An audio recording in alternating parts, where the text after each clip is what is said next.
Glad to be with you.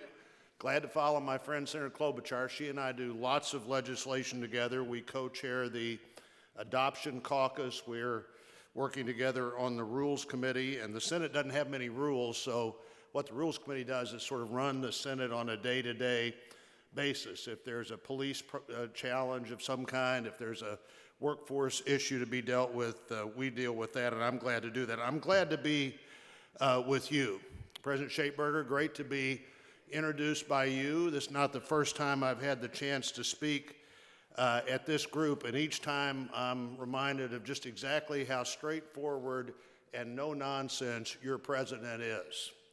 And I like that, and I appreciate it, and I appreciate the things that we're able to do together. In fact, I saw the President Schaettberger, at the airport in October, and he said, you know, Roy said, not everybody in labor is happy that we're endorsing you, but we are there, and we're glad to be there. And, you know, Missouri is a challenging state, and it's a state where your help really matters. Not only the good advice from Kevin O'Connor that I've got as a House member and a Senate member, but also really the good advice from Mark Wahlberg, Sherwood Smith. I was thinking about this, and I thought I'd say nobody looks better in a Firefighters for Roy t-shirt than Sherwood Smith, and then I thought of about 5 people who would look better. But Sherwood's a great friend of mine.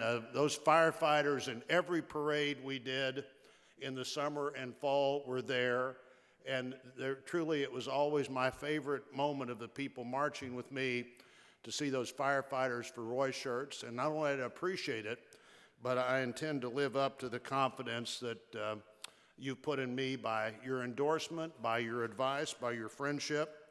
I think that things are happening that not exactly the way they've traditionally happened, but frankly, I think the regulators are much less out of control than I thought they were the last few years.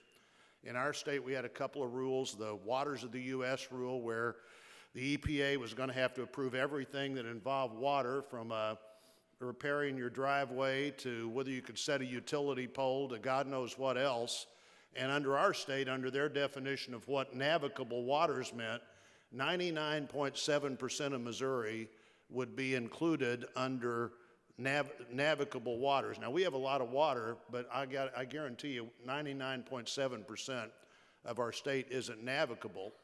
Or the utility rule that would have doubled our utility bill in about 12 years. We're the 5th most dependent state on coal, and if you lived in our state or any of the other 4, your utility bill would have doubled quicker than that. So getting the regulators to where things make common sense. And by the way, if you've looked at your paycheck, it is bigger in February than it was in December.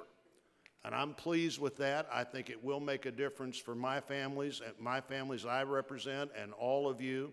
If you make $73,000 a year, just the 2 numbers I have, they're not reflective necessarily of any survey here.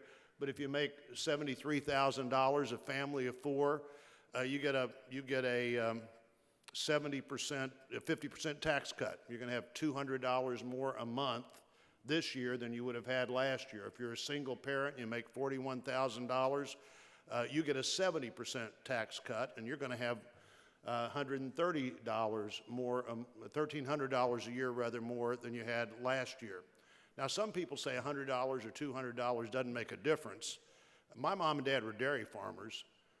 If you don't have $100 or $200, let me tell you, it does make a difference. I ran into somebody getting off the airplane the other day from Kansas City, and I'm getting off. He taps me on the shoulder and said, my wife and I just got our first checks with the new tax structure figured into the checks, and we're going to have $5,000 more this year than we had last year. And he said, we're going to put every penny of it in our kids' college fund. And then he looked at me, and just as sincere as he could be, and he said, and we're really happy about it.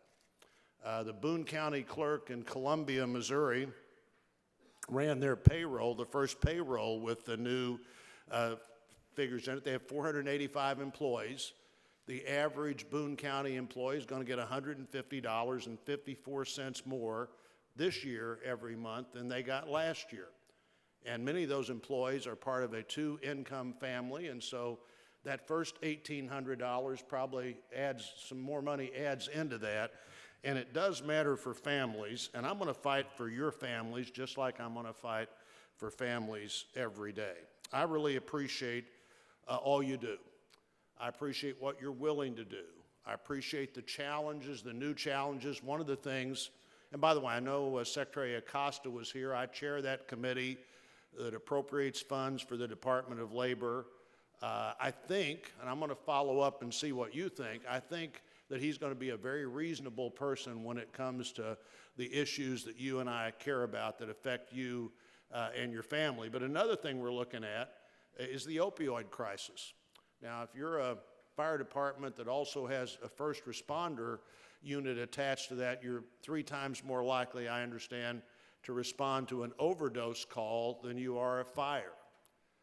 And as we're looking at the cancer issue and the other issues that affect firefighters and their health, it also seems to me that all the stories that I'm telling about people that get addicted to opioids through injuries, you work in a job where you can easily get lots of injuries. And for the last 20 years or so, most people who were give you pain medicine really didn't have a sense that that could become addictive.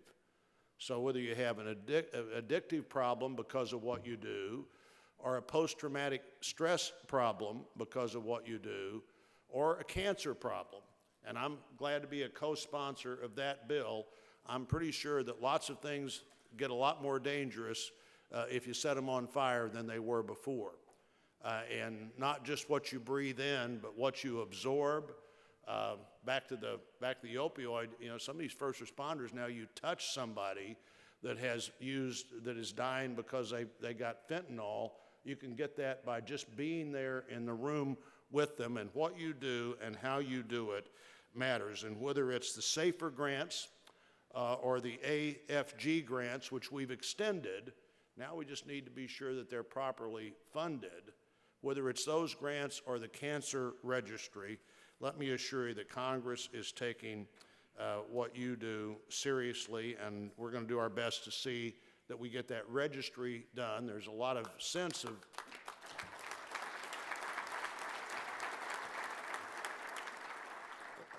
there's great belief, and it makes sense that the numbers we think are out there for the firefighter community are higher substantially than they would be otherwise. The registry is going to help be sure that we're dealing with that in the right way. SAFER grants and AFG grants. One thing that I want to talk to President Schaettberger and others about, and Sherwood and Tom about, is whether or not, like the communication equipment that we bought right after 9/11, are the companies still supporting that? And if they stop supporting it, even if the equipment's not worn out, the value of that equipment is not what it was to you. We need to be sure we don't have time, don't get into another situation where you can't communicate with each other or you can't communicate with people on the scene, because frankly, we just haven't done the job that we need to do. I was able to sponsor some legislation last year in Congress. I introduced a bill called the Fallen Heroes Act. Actually, it was in 2016. And that's just an act with really created a program to where when someone who serves as you do, firefighters, law enforcement, members of rescue squads, lose their life in the line of duty, that a flag flown over the Capitol is presented to their family. Doesn't certainly begin to do anything like you'd want to do to replace the unbelievable commitment that family made, but it does, I hope, express the gratitude of the nation to people who serve. So for those of you who serve, for those of you who every day are willing to do what other people aren't willing to do, we need to be sure that we're responding in the right way. So some families have begun to get those already. We want to be sure that whether it's equipment or training or health protection, that we don't have too many families getting that flag flown over the Capitol, because we don't want you to be in a situation where you're not the best prepared, the best trained, the best equipped as you could possibly be. It's something that can be bipartisan, should be bipartisan, and I'm glad to be supporting you and your efforts, and glad to be here with you today. Thank all of you. that leadership.